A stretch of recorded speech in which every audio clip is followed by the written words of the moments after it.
Merci d'avoir accepté de faire cette interview avec moi. Je vais commencer par me présenter. Oui. Je suis Kosia Mariette. Je suis artiste visuelle. Je fais de la photographie et un peu de musique aussi. Et je suis responsable d'un média qui s'appelle La Niche, qui est un média à 100% focus sur l'art. Donc, on fait une interview avec des artistes. On essaie de permettre au public de découvrir. Voilà. Donc, voilà, je suis très honorée d'être avec vous aujourd'hui, d'être assise à côté de vous et de pouvoir discuter avec vous. Et naturellement, quand je fais des interviews, habituellement, je demande à la personne en face de se présenter. Oui. Mais pour le coup, je vais vous présenter. C'est bien. Et je vais quand même demander une petite présentation, mais elle est un peu spéciale. Oui, oui. Donc, je vais y aller pour la présentation pour les personnes qui vont regarder. Donc, Paul Constant est une critique littéraire et femme de lettres française. Elle reçoit le prix Goncourt en 1998 pour Confidence pour Confidence. Paul Constant a passé son enfance et une bonne partie de sa vie aux quatre coins du monde. Docteur des lettres et sciences humaines de Paris-Sorbonne, professeure des universités, elle a enseigné la littérature française à l'université d'Aix-Marseille. Elle vit à Aix-en-Provence, où elle écrit ses livres. L'Afrique a servi de cadre à plusieurs de ses romans. Et en parlant de l'Afrique, justement, ici, on est en Côte d'Ivoire. Et j'ai appris que vous avez vécu ici pendant 8 ans, dans les années 70, et que vous étiez professeur ici même, là où on se trouve, à l'université Félix Houphouët-Boigny. Donc ça, c'est ma petite présentation à moi. Et pour vous, je vais vous demander de vous présenter encore une fois, mais sans mentionner tout ce que j'ai dit là, sans citer votre nom, sans parler de votre parcours. Eh bien, moi, je me sens d'abord comme une romancière et comme un écrivain de langue française, avec quand même l'esprit vraiment à l'extérieur de l'Hexagone, parce que les grands textes qui ont fait de moi un écrivain sont des textes américains, sud-américains, africains aussi.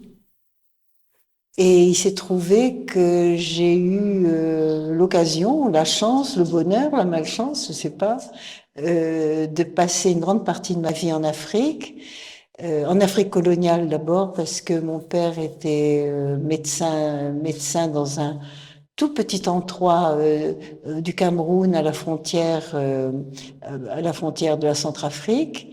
Et puis ensuite, je me suis mariée en 1968 et j'ai accompagné mon mari à Abidjan.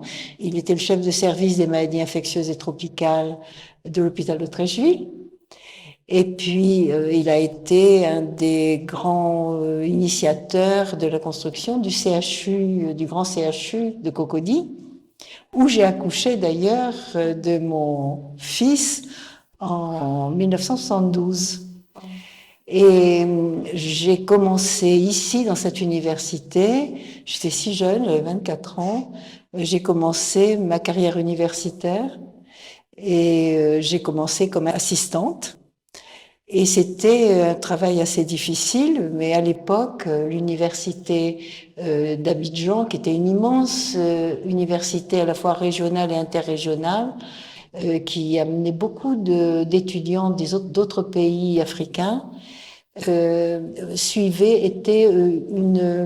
un satellite de l'université de Bordeaux.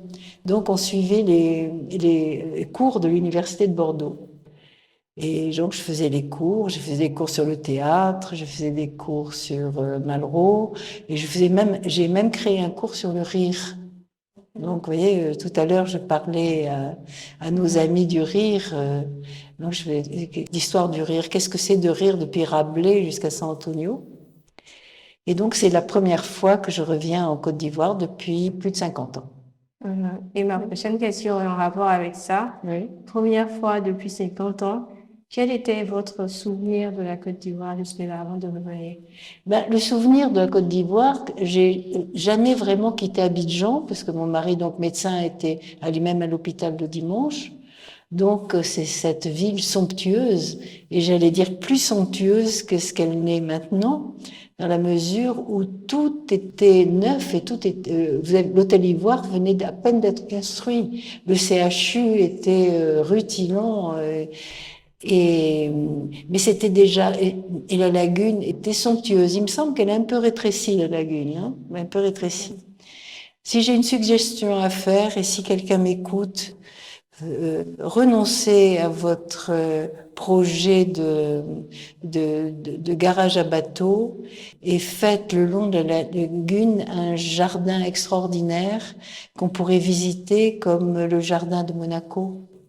Et ça serait à la fois écologique et ça serait très beau et je pense que ça serait moins cher que d'en faire une marina. C'est une petite réflexion de quelqu'un qui passe.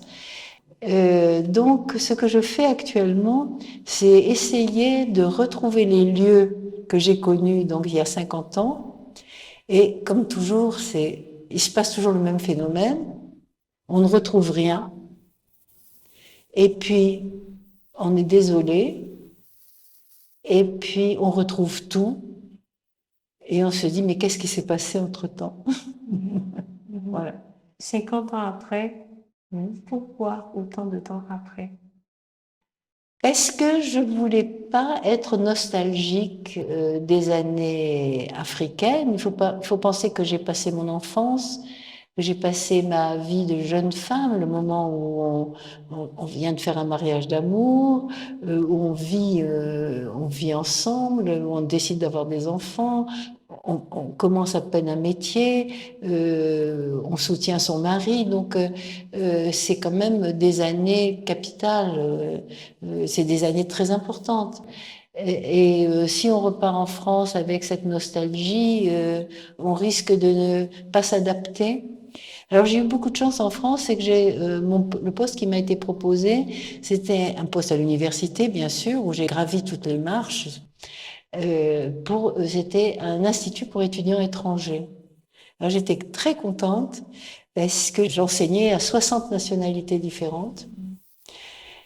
Et donc, je n'étais pas en prise directe avec la faculté des lettres et des étudiants français. J'étais toujours un peu ailleurs et un peu en décalé. Et j'ai eu une vie dans une ville française, très historique, très 18e siècle, qui est Aix-en-Provence. J'ai eu à la fois cette image d'une France dans ses plus beaux moments, qui est le 18e siècle, et à la fois en décalé avec ces étudiants étrangers qui venaient de partout. Et donc, je suis toujours restée un pied dedans, un pied dehors. Dans mes recherches, j'ai lu dans beaucoup d'articles cette phrase-là qui revenait souvent. Paul Constant doit à l'Afrique certains de ses meilleurs romans. Et j'ai envie de vous demander quelle partie de vous, quel bout de vous devez-vous à la Côte d'Ivoire? La Côte d'Ivoire m'a inspiré à mon avis, deux grands romans. Le premier, c'est Balta. Alors, vous savez, quand on est romancier, on n'est pas journaliste. On est comme un peintre qui n'a pas besoin de rester sur le motif pour peindre. Et le romancier, finalement, c'est à la fois la réalité qui l'a inspiré, mais c'est beaucoup de lui-même. Et donc, souvent, dans mes romans, j'ai prédit l'avenir. Et Balta, c'est l'histoire du petit Balthazar, il y a une guerre. Il n'y a jamais eu de guerre là. Il y a une guerre et sa mère, pour le sauver, l'abandonne aux portes d'un mégalo qui est Abidjan. Et il va devenir, comme dans son famille, Rémi dans son famille, le petit garçon qui porte les instruments de peinture d'un peintre des rues. Et c'est comme ça qu'on visite Abidjan à travers le regard d'un peintre. Donc ça, c'est Balta. Et puis j'écrirai un roman qui s'appelle White Spirit, qui se passe dans une bananeraie, rien à voir avec le Côte d'Ivoire, sauf que les personnages arrivent par Bassam, par Grand Bassam, et que donc ils ont une sorte de vision d'une Afrique très très ancienne. Et puis ils sont amenés dans une bananeraie qui est un non-lieu. Et voilà, donc j'ai inventé toute cette histoire qui est plus une histoire de l'influence des économies que de l'influence des pays. Et ce qui m'a frappé ce matin en traversant Abidjan et en voyant toutes ces marques, etc., et en voyant ce luxe, c'est la ville la plus luxueuse d'Afrique, hein, et même de beaucoup de pays, en voyant ce luxe, je me suis dit, au fond, la Côte d'Ivoire et Abidjan ne subissent plus le parrainage d'un pays. On voit plus la France, ça peut être la France, l'Italie. C'est en publicité, il faut toujours citer 3 noms, ou l'Allemagne. Là, on est dans l'avant-garde du capitalisme, c'est-à-dire que au fond, c'est déjà un pays ou c'est déjà une ville. Je fais la différence, hein. En tout cas, c'est une ville qui travaille avec des industries intermondiales. Et ça, c'est la nouveauté et ça, c'est l'avenir, c'est-à-dire qu'il n'y a plus de poids d'un pays sur l'autre, mais il y a pire, il y a le poids d'un fantôme qui s'étale partout et qui s'appelle le capitalisme industriel. Mais on y va tous. Voilà. Tous. Pendant la conférence, vous aviez un peu raconté votre vécu ici en Côte d'Ivoire. Et de ce que j'ai retenu, ce n'était pas tout le temps très, très joli, votre quotidien avec votre mari qui travaillait à l'hôpital. Oui. Et je me suis demandé si après vous aviez commencé à écrire à propos de l'Afrique, cette Afrique-là que vous avez connue, pour justement épurer les souvenirs que vous aviez eus. Ce qui est sûr, c'est que je n'ai pas écrit en Côte d'Ivoire. J'ai écrit quand j'étais éloignée, toujours cette histoire de ne pas écrire. Je suis incapable de tenir un journal, je suis incapable de prendre des notes. On me demande, mais vous prenez des notes? Je dis non, il y a des choses qui vont s'incruster, il y a des choses qui vont disparaître, je l'inventerai. Bon. Donc, j'ai commencé à écrire, et c'est très curieux, l'impression physique dans l'écriture, d'abord, ça a été que je trouvais que la France était très petit, et j'avais envie de repousser les murs, de repousser les immeubles. Enfant, moi, j'étais face à la forêt, hein. C'était là, hein. Il y avait les éléphants, ils étaient à 500 mètres. Il y avait les gazelles qui venaient sur le pas de la maison. Ma mère, portant mon frère dans les bras, a vu une panthère passer au fond du jardin. Je veux dire, j'ai vécu ça, et brusquement, et puis Abidjan, c'était se réveiller chaque matin avec la fenêtre sur la lagune. Bon. Et la lagune, pas construite autour, hein, la lagune avec. Bon. Donc j'ai voulu repousser les murs. Là-bas. Écrire, c'est pas s'enfermer. Écrire, c'est partir. J'ai vécu des choses très dures, et puis j'avais très peur des maladies. Mais c'est pas lié à l'Afrique, les maladies. Parce que j'ai commencé à avoir peur des maladies quand j'étais en Guyane, à Cayenne. Et à Cayenne, j'avais très très peur de la lèpre, parce que c'était une région où il y avait un pourcentage de lépreux extrêmement important. Mais ces lépreux, je les ai retrouvés au Cameroun, puisque on habitait à côté d'une léproserie. Puis je les ai retrouvés plus tard avec la léproserie d'Adzopé où on allait avec mon mari. Et donc ça fait partie de ce qui me constitue et je ne peux pas l'effacer. Finalement, mon histoire d'amour avec mon mari s'est déroulée au fil des épidémies et la première grande des épidémies et des pandémies et la première grande pandémie qui a envahi la Côte d'Ivoire, c'était la pandémie du choléra. Et puis après, en France, on a eu la pandémie du sida. Et puis est arrivée l'épidémie d'Ebola, qui n'est pas devenue une pandémie. Et puis dernièrement, qu'est-ce qui nous est tombé dessus? Le Covid. Et ça a été les dernières années de mon mari, le Covid, parce que le professeur Raoult, dont on a beaucoup parlé, était un de ses internes à l'hôpital.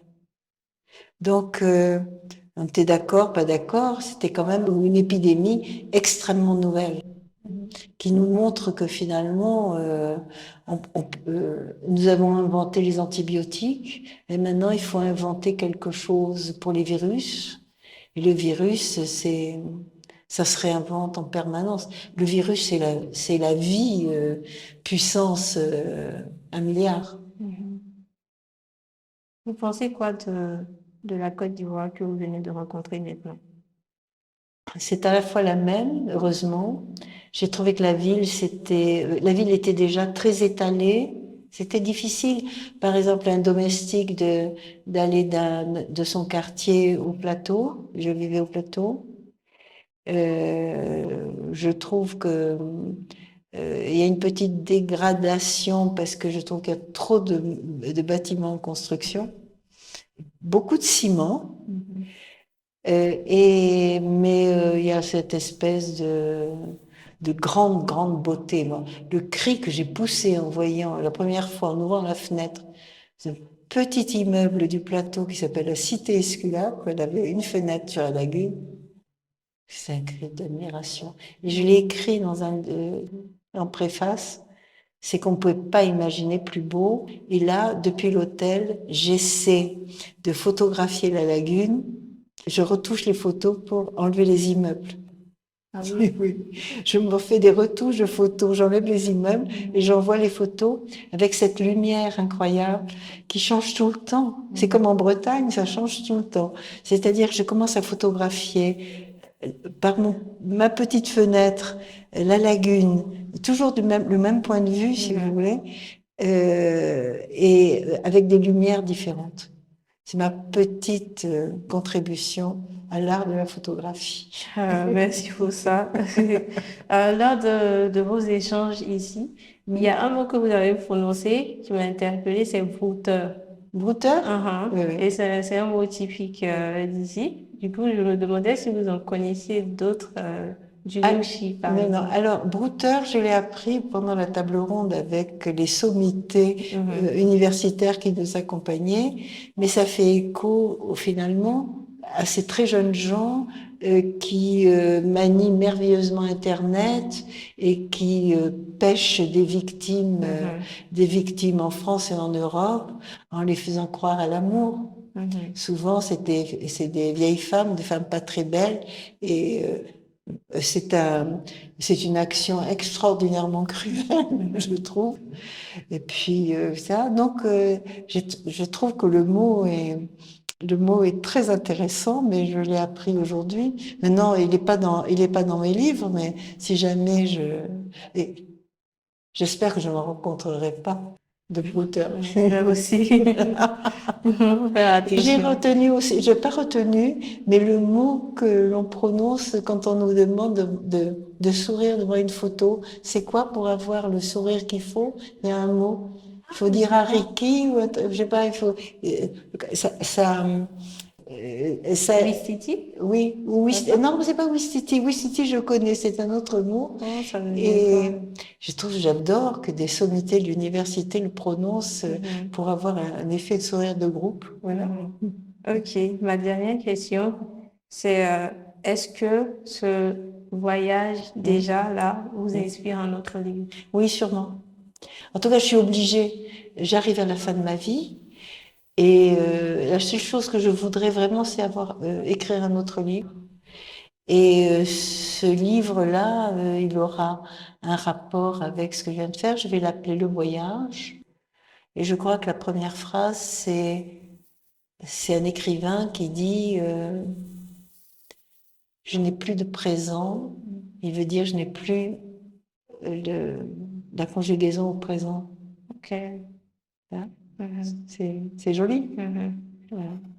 Merci beaucoup. Merci beaucoup. C'était ma dernière question. Je vous remercie. Merci. Et merci à l'Institut français aussi pour cette opportunité. Et puis voilà, pour terminer, je me permets de vous demander de prononcer le slogan de la niche, le média. C'est que de l'art et rien d'autre, en regardant la caméra. Donc 3, 2, 1, allez-y. Que de l'art et rien d'autre. Voilà. Merci beaucoup. Merci à vous.